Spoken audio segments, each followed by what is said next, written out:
I think this is, again, WE looking to just get this ball rolling nice and early against EDG. We'll see if they can get that ball rolling or if EDG are going to be able to stop them in their tracks and control the snowball. It's time to get into game number 1 of this series as we see the Aurelian Soul come through for Teachamar. I'm looking at him against Scout in the mid lane.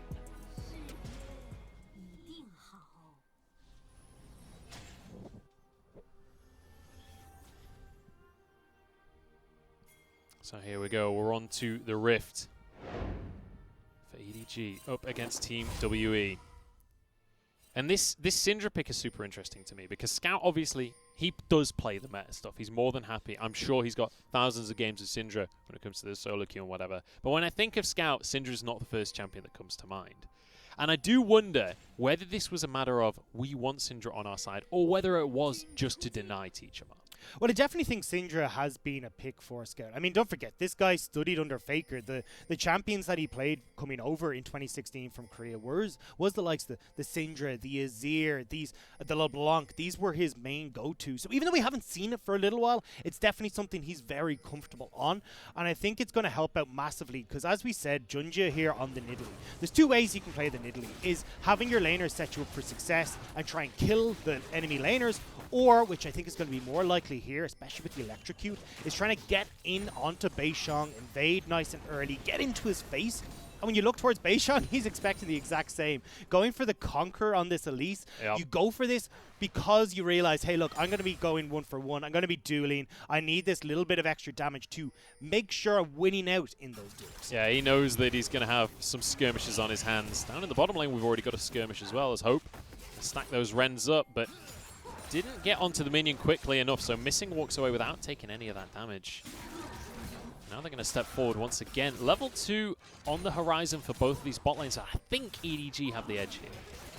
EDG as the duo here would definitely be able to control this bottom side. Jumong needs time to try and scale, and with Missing playing this Nautilus against the Set does a great job of just tanking up the hooks and being able to then turn it around with that Haymaker, and a lot of damage is just built into Set's kit, so it's very difficult for you to try and win it out in these early trades. Well, Beishang already looking to make moves. You were saying it before that this Elise wants to gank, but we've got to fight in the bottom lane. 2v2 here. Mako and Hope both CC'd. Missing doesn't miss anything, but that's a huge Haymaker to turn it back. Hope is incredibly low. Still has the heal.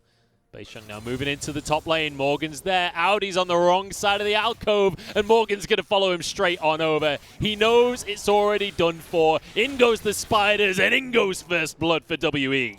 Big mistake from Audi. You've got to expect that this is going to be the case.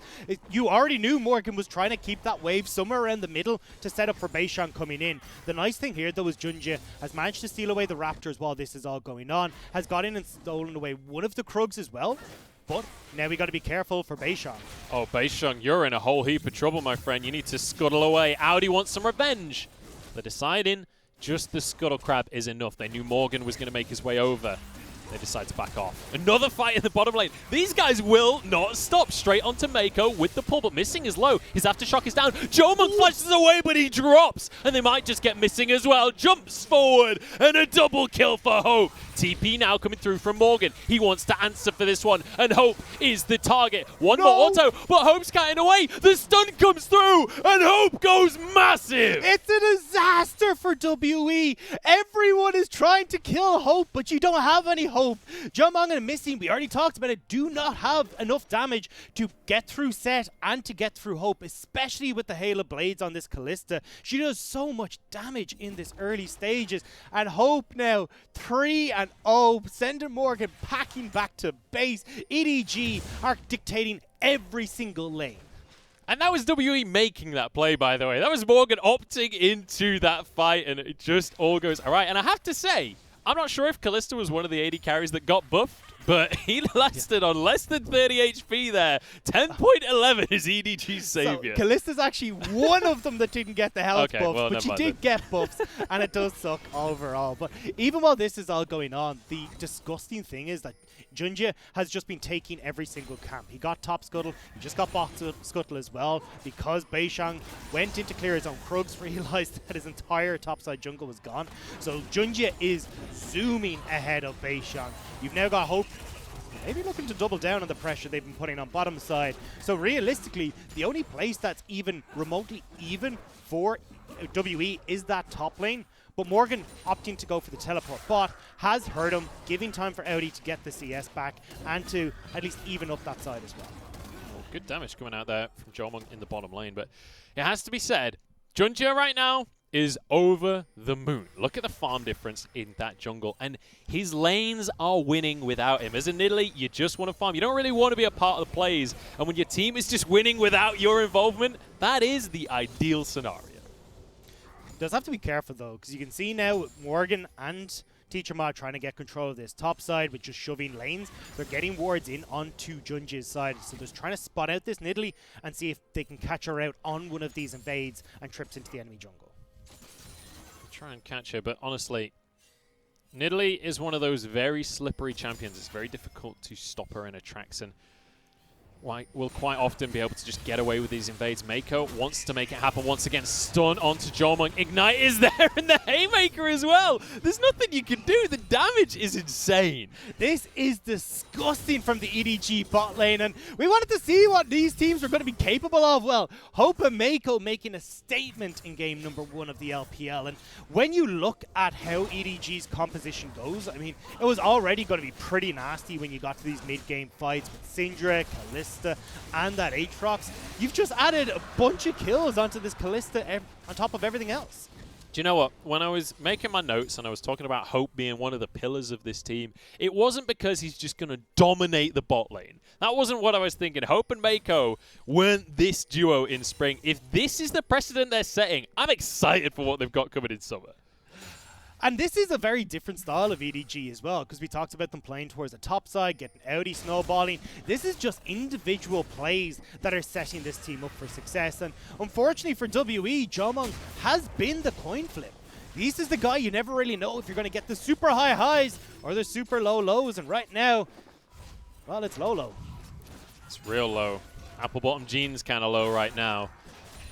But Hope feeling fantastic, and Mako as well, looking good on this set pick. When you think of Mako, you think of things like the Thresh, but more recently, especially in spring, Mako not really living up to the name that we know him for.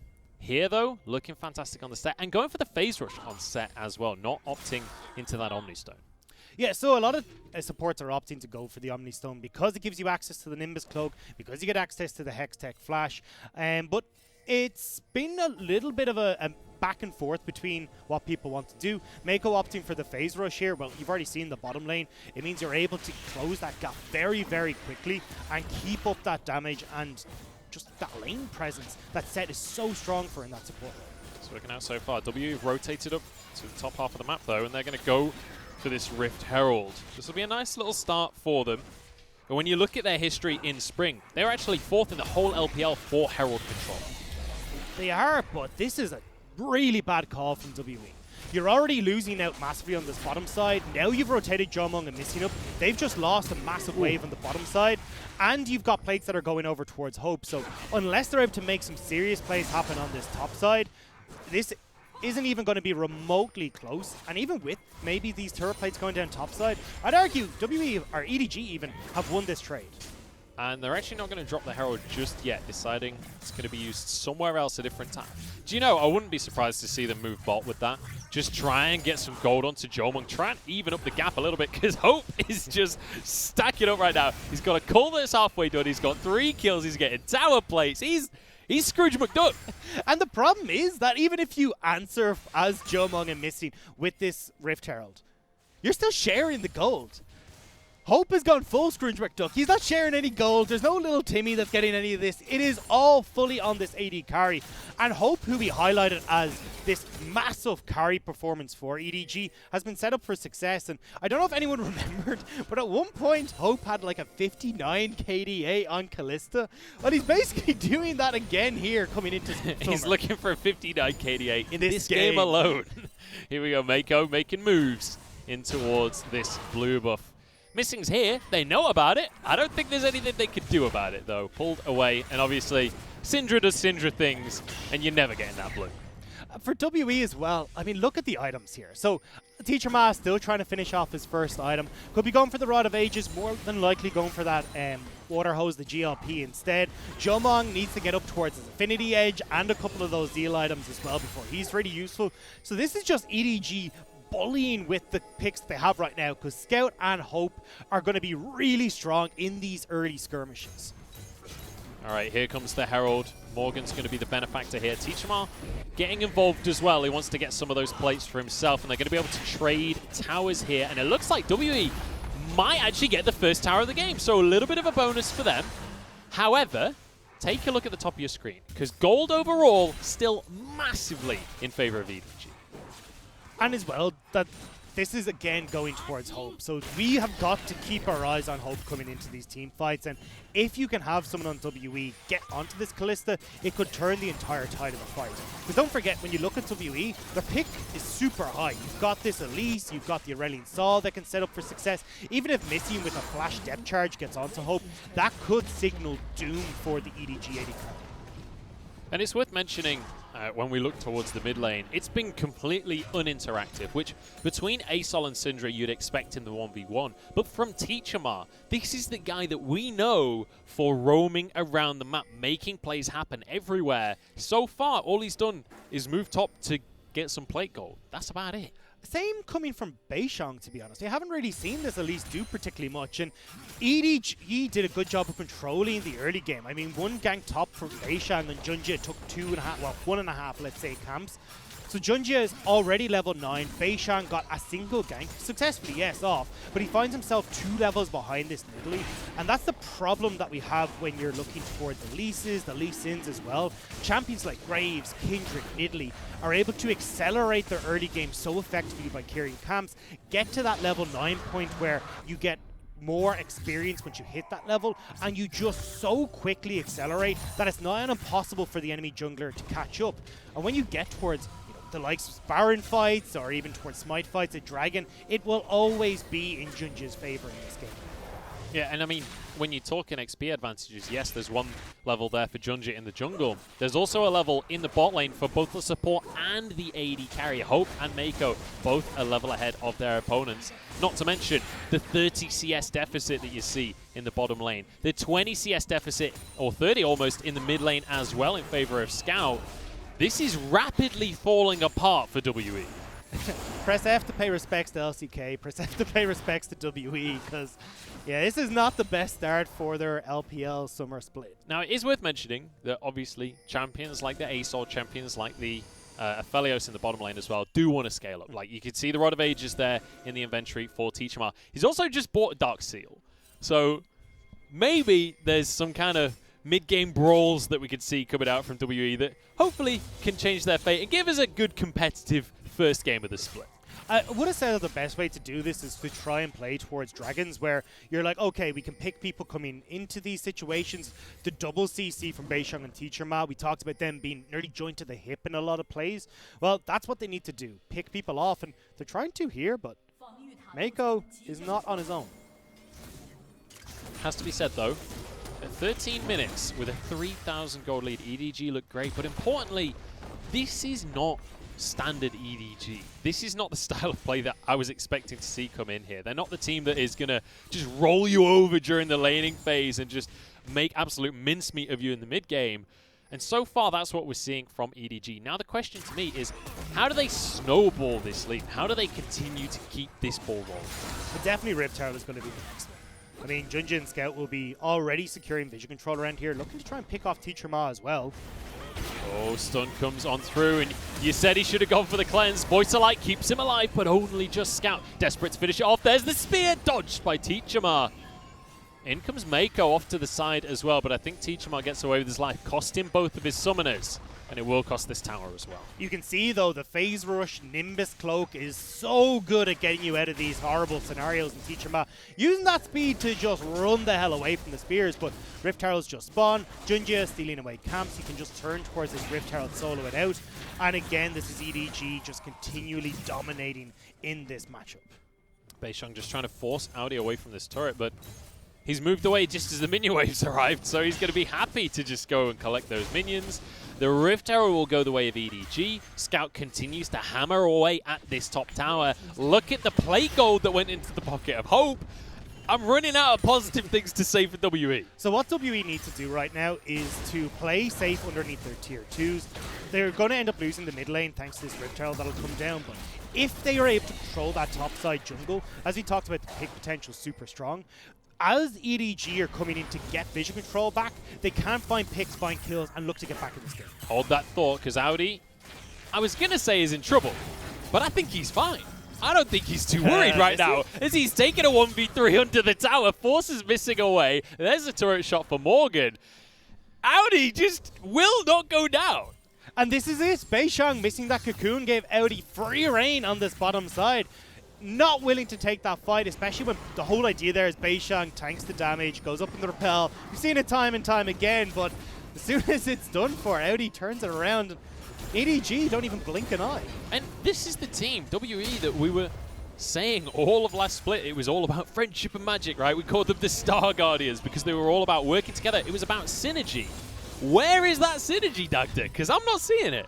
I don't know. They obviously didn't watch enough Bob the Builder in their time off. You know, working together, they haven't got the job done. And now, with Dragon spawning in 45 seconds, this is already going to put EDG on soul point. We're only at 16 minutes into this game. It's one of those classics, isn't it? The League of Legends problems that teams have. Not watching enough Bob the Builder, you know, lack of tweenies, all these kinds of Teletubbies is a classic personal issues. favorite of mine, to be honest. Yeah, it's really good for, I don't know. Yeah, I don't know where I don't know what to do with that one, to be honest. It's not good for a lot. I think you should probably be practicing. Here we go. Big fight coming on through Showstopper onto Teach him out, but he walks away with his life. Knock up onto Mako. Haymaker goes wide. Everyone's from WE surviving. Mako misses with the face call. In goes Hope, though, trying to finish some players off. I don't know how on earth WE have survived this fight, but just about everything EDG did missed. You can see, though, for WE side, that if you can get stuns onto Hope, you have the chance to take him down. They're getting onto Missing. He has a stopwatch, though, and the Herald will fall before it charges. Missing fails the flash, and he'll be punished for it. Does go down. Kill to Hope there. But again, just one kill, and the Herald was denied. They will be able to turn towards this Dragon, though, and yeah, Mako's low, but you've got an Italy who's happy to heal up. You've got the just passive from the set as well, so this is going to be EDG happily taking a third Dragon with very little contest. It's going to put them on soul point for an Infernal Soul, no less. Against an Italy, you don't want to lose Infernal Soul. Those spears are going to hit like a freight train, or as Wadid would say, like nukes. And we'll see. I don't know. I don't know if WE are ever going to be able to contest a Teacher Mark. He's just been found trying to do Grom. Audi's quite happy to select that one for himself. And, well, I mean, certainly ended his world. And the problem here is, for WE, Morgan and Beishang were supposed to be the ones to smooth over this nice early game. You know, you get nice plays towards the top side. Let's use Morgan's TP to make sure that no funny business is going on bot side and Teacher Ma roaming around the map. But the second Beishang started to fall behind, head went down, and there was nobody that was able to enact any sort of game plan for WE from that point on. Yeah, I mean, ultimately, they got the first blood. You have to remember that it all started off super well. I mean, I don't know why Teacher Ma is this far up. Yeah. That was just, I don't know, punished for just walking up. But let's bear in mind, Morgan and Beishang, they got the first blood. They made the play onto Audi right at the very start of the game. But then at the same time, the bot lane for EDG just popped off on a whole different level. They went interstellar for that one. And ever since that moment, it felt like the morale was just broken for WE. And it's actually why we've started to see a little bit more of the Enchanter support come in towards the bottom lane, where you can try and keep the likes of your AD carry, especially if you're going for this late game scaling like with Jomong. You go for, like, even a Janna seen a little bit of a creep up in popularity. We've seen the Karmas come in as well. And the whole idea is to poke and prod at these supports like Zet that struggle sometimes to find engages, but also just speed yourself out, keep yourselves at bay, and look to farm up towards the later stages. Unfortunately, though, Jomong and Missing decided to try and fight fisticuffs, and it didn't really work out. Yeah, it certainly didn't. I mean, ultimately, that is one of the big strengths. This is one of the reasons you're locking Kalista in the first place, is those early game duels with the Hail of Blades. You're just able to stack those spears up so effectively and just finish people off. Junja spots this ward in the end. 2.5 minutes until that Infernal Soul will be on the map for EDG. And the question is, I mentioned that Teacherman needs to scale up. I don't think he's going to be scaled in 2.5 minutes' time. The big win for WE, though, is off that mid lane play. The Rift Herald didn't actually get the charge onto the turret, so having that Bastion still standing makes it really irritating for EDG to try and accelerate this gold lead, or at least try and push in that little bit further. So as long as WE are able to hold on to this turret, or the longer they hold on for it, the more time it gets for them to build up the items that they need to. You can see Jomong has already got that Zeal and the Affinity Edge, and it's like they're looking for a scrap. Yeah, Morgan wants to fight this one. Teacherman going in with the stun. It's not quite going to connect, though, and Morgan, spotted out, decides it's time to back away. Still 2 minutes till the Dragon, but mid tower is defended, and that was ultimately the goal here. As you rightly say, keeping that Bastion alive. Mako pulled in by missing. Aftershock keeps him safe for now. Hope knocked up, but missing. Just about gets away with his life. Mako, haymaker to finish him off. Morgan drops as well. This is all going the way of EDG. Jomong desperate to dish out what damage is required. Teacherman's still there. I don't think that this is a fight WE can really contest for. Jomong doing a lot of damage in that fight, though. Once you got the Moonlight Vigil out, health bars dropped on EDG. Mako still looking for more, though. I think at this stage, EDG just back away. With the guns that Jomong has, he'll be able to wave clear away from this. Yeah, we'll teach him all that as well. Bear in mind, Voice of Light available, so if they try and go for something like a dive, they can be forced away. But ultimately, 5 members strong, EDG will finally finish that tier 1 tower off. 1 minute until this Infernal Drake, and this could ultimately be the turning point for the game. This could be the deciding moment. Oh, we got to see what are going to be the items that come to the board for both these squads. I mean, when you look at Hope, he's miles ahead of everyone. Already has 5 kills, 2 items completed, working on his 3rd. Same when you look towards Scout. Picking up this early Banshee's Veil I really like too, because it just means that that pick potential we talked about from Beishang and from Teacherma just really isn't going to come through very well. And here we go. Yes, Mako gets caught out, but he's got so much safety as this set between not only his own inbuilt sustain, his own inbuilt shields, but just Hope being able to drag him out of fights whenever he wants as well. God, that is so chaotic from a pro view perspective. I mean, Mako doing a good job to keep track of the fight. You can see him trying to decide targets with his ult. Scout has been found. Stun comes on through. There's the follow-up and a shutdown onto the mid laner. Now, Mako steps forward. He's going to get a pull onto Morgan, but not the stun. And Audi stepped maybe a little too far on his own here. Jomong has arrived to dish out the damage. Morgan happy to tank up the team here. Junja's around, but with the mid laner down, maybe they can get this Infernal. And that's what we talked about. WE super strong if they can find these picks. They get one opportunity onto Scout. They're going to seize it and try and start up this Dragon. A lot of EDG members here, though. EDG won the 4v5 here. Dragon goes down, taken by Teacherman. Now onto Audi in the backline. He's desperately trying to do some work. Mako's there, gets a stun. Hope dancing around the fight, but Morgan's onto him, still survives. Voice of Light, Teacherman flashes forward to kill the AD carry. Audi forced back. Junja, desperate to get over the wall, will do so, and Audi forced a flash. Why are EDG taking that fight? The 4 versus 5, the Dragon's gone. There's no reason for them to commit to that play. WE now, a massive shutdown goes over to Teacherman. They pick up the kills that might be able to help them just get that late game fight that they want. Teacherman, the true Comet of Legend here, flashing forward to finish Hope off. And if Hope survives there, if Teacherman can't finish that kill, that is a one fight for EDG. And now EDG, okay, Dragon has gone over to WE. Not the biggest of issues.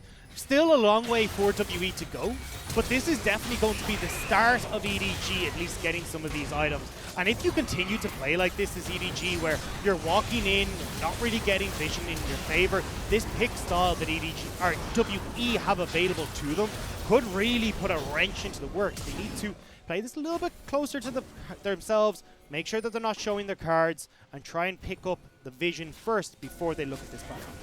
Yeah, Scout, I'd argue maybe a little cocky on that play, to be quite fair. Like, steps into the enemy jungle under the belief that it is their jungle at this stage. With the tier 2 still remaining, WE can contest for their half of the map still. But Baron is on the map now, and you can see EDG already trying to set up for that. I'd love to see WE actually able to contest for this vision as EDG tries to put it down, because You can see already, if you can catch out one of these members, EDG aren't particularly tanky. You should be able to finish them off, but unfortunately, they're already just coming out of base too late. Really important to mention, Morgan doesn't have his teleport available right now. Audi does. They're both going to be on the bottom side of the map for now. So if EDG were to start a fight immediately, they could get support while WE couldn't. But you can see Morgan starting to move over. He's hovering around that blue buff. The thing here for WE, though, is that they can just keep bouncing these waves. You can see they're kind of just moving in between the two of them, forcing them back. And EDG don't really have any way of solidifying this advantage because Teacher Mock can come across very quickly using that E. You've also got Morgan, whose TP is just about to be up. So these side waves are going to be in order. And as long as the rest of WE keep control of this jungle, don't allow EDG too much deep vision, they should be able to keep them at bay from this Baron. Well, EDG looking to start it up, see if they can draw WE in. They want to try and start this one off, but I don't think they really want to commit to the actual Baron themselves. They want to try and force a fight. Teleport now being channeled by Morgan. WE happy to go for this fight. But Beisheng, in the meantime, has just been caught out and taken out as well. Teacher Man now has to get the damage out. Voice of Light across the team. Hope dancing around, stacking up the Rens. Missing will be the next 1-2-4. Flashes away from Hope, but Morgan's going massive. So's Jomung as they're taking out this team. Hope here still alive. Jomung falls to a beautiful javelin. Get Junja in the Olympics, because this man can throw. And WE just threw that to start with. They end up losing Beisheng at the beginning. Missing's hook completely goes wide. And it was at that moment they knew that it had gone full disaster. EDG pick up the team fight win. They'll turn over towards this Baron gleefully. My word, that went so bad so quickly. Yeah, and there was a moment there where I thought maybe they could turn it around because Jomung was popping off. The health bars were getting low for EDG, but Hope still survived, Junja still survived, and that was all that mattered. So great play from Mako here to start things off. This is what prompted that TP, but now Missing tries to go aggressive, tries to make the play. That hook goes wide. He's way too deep. And one of the big things here that I want you to notice as well is just how long this Aatrox survives. He's got the Death Stance, and why it's such a popular item because Jomung cannot take his health bar down at all. He literally didn't do damage. Yeah, and this is why Death Stance has become such a popular item, because it's a little bit silly. I remember when the changes to Death Stance came out, I was like, that looks really good. I went and read it and everyone was like, this is a terrible item now. I was like, I don't think if you read the same changes that I read, it looks real strong. And it's definitely living up to that. Dragon going to be spawning in 30 seconds here, and WE, they need a better fight than what we just saw. I don't know if they're going to find one, to be honest. This time EDG have learned from their past errors. They're moving in nice and neatly together. Look at that beautiful line. The wards are going down. Junja's just throwing in spears to see if he can pick off someone before this fight kicks off. But WE now trying to move in. We'll find out he actually separated. Missing going to get a root down onto him, but they can't really kill him in the mean. See you later, Spider. Crushed underfoot. Morgan has to back away as well, and Hope saves his support. Missing now will be found out. And honestly, Dagda, this one is looking all but over as EDG walk over to their reward in the Infernal Soul. Baron up, Infernal Soul as well. And honestly, I want to check out Mako's damage after this game because he's been hurting as this set. 2-1 and 11 has set up so many plays for Hope as this Callista. And now you got a Baroned up team that's pushing in while that Dragon's going down. This is EDG putting an absolute stomp into the early summer of LPL. And Beisheng having such a rough game here on the Elise. Obviously his scoreboard isn't too bad, but these last two deaths, he has to check. He has to go forward. He can't just allow these objectives to go down, but when he does, the whole of EDG is waiting with open arms. It's like a horror movie the entire time. Moving in, poking your nose. Except the Spider is the guy that's getting caught this exactly, time. Yeah. It's going to be no Harry Potter where you're jumping around from the Spider. It's instead this. I don't know how that works. I mean, it just feels like some weird alternate universe. Aragog was a goodie, okay? Aragog was the goodie. Fair. Poor Hagrid, ultimately. He's the real loser in that story. Anyway, moving back to what's happening here. I mean, there's not that much to say about this replay. This was kind of just a goal difference, just visualized. And again, it's Mako being in great position. His positioning on this set has been impeccable, finding ways to wrap around and behind the enemy team, catch them off guard. And it's not always easy to do as a support because you're using your sweeper, especially around these objectives, to try and get vision control in the river, not trying to find your way to move around some of the vision control. But Mako's been able to sniff out where every one of these wards is and play around them perfectly. So now we're getting to really difficult territory. I say getting. We've been in really difficult territory for WE for a while at this stage. It's only a small 9,000 gold lead. It's not that large. It is. Well, we're getting to the point of a gold lead where the argument of scaling stops being a real argument because it doesn't matter if you finally hit your damage spikes if they're 2 items ahead of you. That is a solid point, and I think that's exactly what we're going to see as this game continues. Because look, Audi's on the bottom side. He's going to be completely uncontested. And with that Black Cleaver, Death Stance, and now working towards the GA, you'll need 2 people to deal with them. Yes, you can have Morgan who can wave clear a little bit against them, but definitely this is more Audi favorite at this stage of the game, which is why you can see Teacher Man Morgan trying to move down there to deal with this split push, which opens up the opportunity for EDG in this top side to shove in completely unhindered. I mean, honestly, the big question for me is, how on earth do you get on Hope in these fights? Like, unless he mispositions, unless he steps too far forward, there's no way to lock this Kalista down. I don't even think there's going to be a fight for at least another little while. Because when I look at, oh, he's been found! No, he got away with it! Look at it go! Oh, I thought they were going to follow. I think there is an auto that's about to hit Hope. 3, 2, 1. Oh, no. Anyway, either way. I think it hit. Oh, there it was. I just saw the very edge of it. It did nothing. It's kind of been the story of WE this game. But EDG, anyway, like, look at the composition. Nidalee, you got Scout. These are 2 champions that do insanely well underneath these turrets. The poke that they can deliver, and even just being a nuisance, as Jomong with his relatively short range is going to try and clear out these waves. If I'm EDG, I'm happy to just sit as this 3-man, 4-man unit, poke and prod at people underneath the towers until we get someone low, and just take any turret that comes in our direction. Yeah, I mean, bear in mind, it's a minute until Baron, right? It's 3 minutes until that Elder Dragon. There's no reason to try and just force things for the sake of forcing things when you could risk somebody dying, you could risk potentially losing that objective. Just go for the free deal in a minute. When that Baron spawns, set up your vision and take it safely. And that's pretty much what we're seeing done already. But look at Mako. He's hiding off in the wings, trying to see if he can play around that vision once again.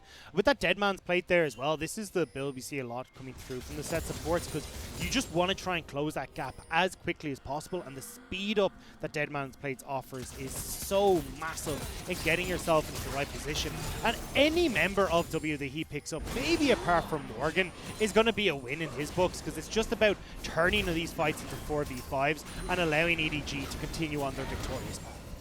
Couldn't quite get the stun onto Junjia there. It means WE have to back away from this one. Scout would love to go for a stun, but Baron's on the map. And I think EDG now, they're just going to set up, try and get a trap on the go and wait for somebody to face check it.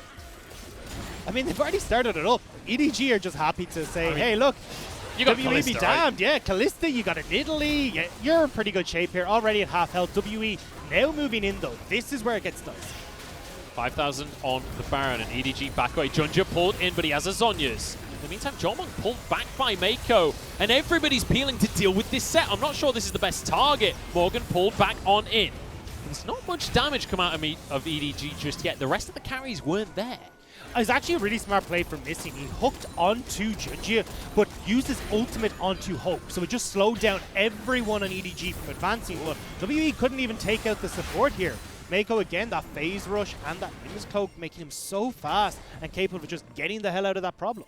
Honestly, WE just surviving that fight is a win in their books right now. With 50 seconds until Elder and EDG, they know it. They want to get this Baron before any trades can come through. And this is why Nidalee is so good. You can heal up now after that fight, turn back towards the Baron, and look at Missing, below half health. They've got to be quick. They're against a Kalista right here. This might just go down before they can even contest. Audi's on the side. Baron goes down. WE already low. This could be a disaster for Team WE. In they go, Scan of the Week! Oh my days, Morgan falls and Jomong against the world. And it looks like the world is about to be ended. Jomong falls double for Junjia. And a 21-5 victory for WE. It was just an inevitable push from EDG at this stage. It's been long in the making. Kills on the bottom side of the map setting up EDG for success. They played the mid game so well, and after that party fight, EDG will pick up first game of LPL Summer 2020. I mean, honestly, I'm impressed that WE held on as long as they did, but from the point where Hope got the 3 kills early on in the game, this has been all about EDG. Controlled victory here, and the lack of mistakes is what is really impressive about that win. Exactly.